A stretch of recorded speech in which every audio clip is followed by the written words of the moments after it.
Hi and welcome back. Today I got a little kind of upgrade, do-yourself upgrade for you, Little Giant step ladder. Let me explain here really quick. Normally I have some of my clients that need some replacement for, like, let's say some ceiling fans or some LED flush lights on the ceiling. They pretty much the ceiling reach all the way like to the 16 feet up in the air. Now this ladder, if it's right in the middle of the room, you cannot fully extend it because this M22 Little Giant is 22 because it extends 22 feet up in the air, fully extended, like meaning completely open. But normally I use this in an A position because it's stable and you can place it right in the middle of the room. If you don't have any other wall that you can like just lean in on it, and then you can work on the light or the ceiling fan. So basically ceiling fans are kind of in the middle. Now the way they have achieved to reach 16 foot up in the air with this in an A position is by doing a little modification here that I want to show. Basically and technically, what I'm gonna do, I'm gonna use Baltic birch. I'm using this is about 20 inches. All right, let's change the camera angle so I can show you with more precision what I'm talking about.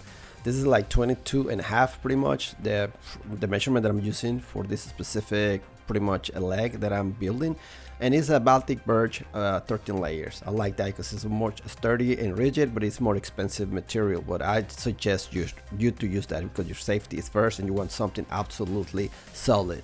So here, if you see, I mark it right in half, pretty much that's about 11 and a half inches, and the other side is about 11.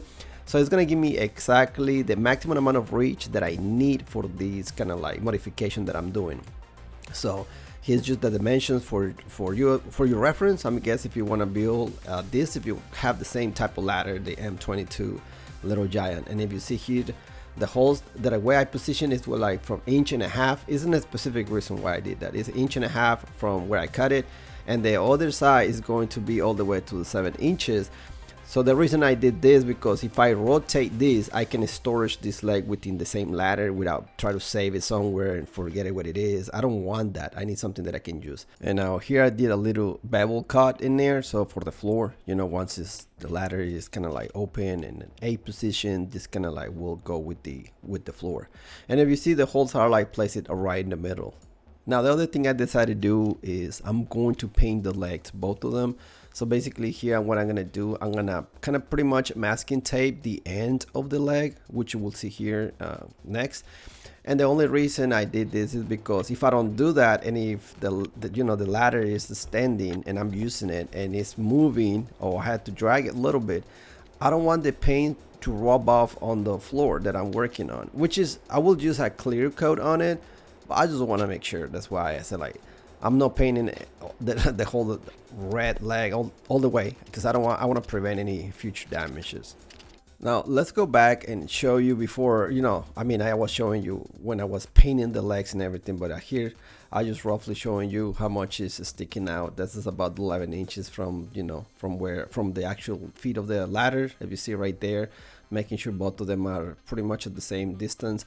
And the way I did the holes, once I make the holes on the plywood, I just position and clamp the leg down, make sure the distance was correct, and then I use the drill in order to get the holes aligned perfectly with obviously with the ladder, with the aluminum ladder. Now make sure that before you attempt to drill the holes, clamp down everything really nice. Here I'm trying to like get it done, and I'm like, wait, this is kind of doesn't feel completely sturdy. And the ladder was kind of like, when I was pushing down, was sliding down. I was like, wait, let me clamp it. So make sure that you clamp your material.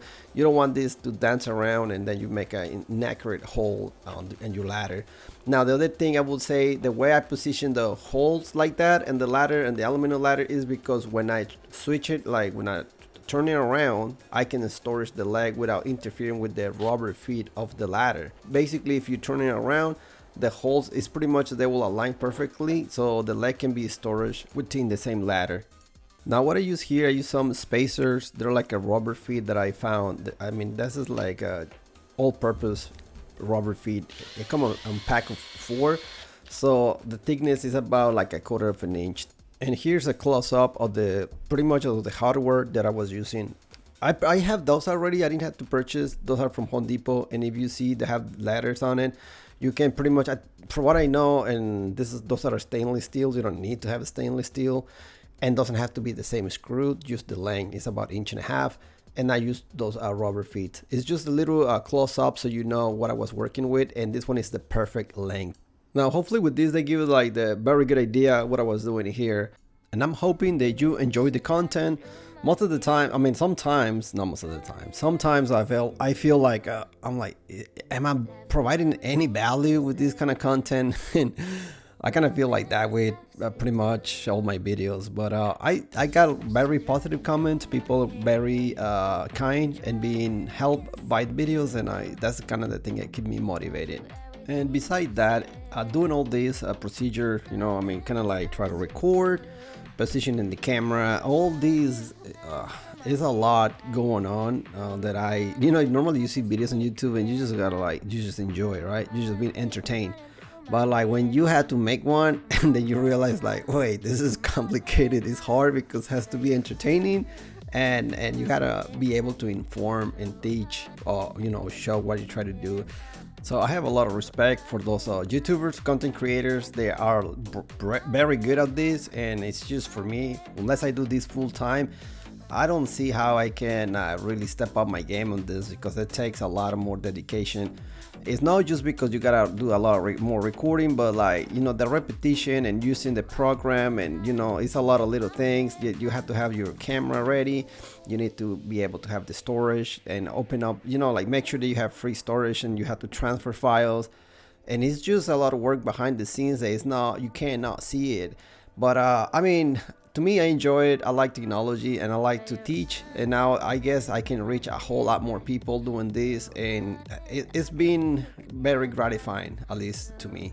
And as you see here, I already put the 2 legs on it, I put the screws on, and as you see in this following clip, I'm already stepping on the ladder and making sure this is sturdy and it's not you know, wiggly or you know, like weak. And that was absolutely amazing. I was pretty happy with the end result. And as I said previously, it's not like I always need the maximum amount of reach. Is in certain occasions, but like it's definitely a lifesaver, because I don't need to have the M22, which is like bigger, taller, but heavier at the same time. And I had to expend more money because I need to acquire it. I did purchase the other one. And here is the before. I'm going to show how much I gained by doing this. This is 59 inches if you see. Now in the next clip, which is that one right there, that's with the extensions, and if you see now is up to 67. So basically I'm gaining 8 inches more, and definitely in this situation every inch counts, right guys? So definitely is so helpful. And I'm going to show you here how I did this handle. I purchased this in Home Depot. Is by that area where you can buy all those squeakies and all that to clean the windows. So basically this is the biggest and longest pole they sell, and this one has like a triangle shape, and it's perfect because when you clamp it, it doesn't move or rotate or try to like escape from it. You know, you clamp it and it has nice solid flat surface, and it clamps so good to the ladder. And this allows me to finish jobs like this. They pay well, and then I feel secure and safe. So that's why I recommend this kind of modification. And here there's a little simulation how I will go to the top, you know, once you have the pole installed. I mean, obviously having the thicker one, this is just a thinner one that I have, but just to show you how, you know, I use it. It does extend all the way to the top, so I can hold it to it, and it's nice and safe, and I can do work in there. And you need that stable pretty much step because it's more area for your feet to rest, otherwise it will be very complicated. Now just let me clarify, you're not supposed to put this step in the very last step of the ladder because it's unsafe. So I really say that you do it at your own risk. But for me, I've been doing this for a while and I have full control of the situation. Normally I like to anchor and make sure everything is stable and is nice and secure. So keep that in mind, please.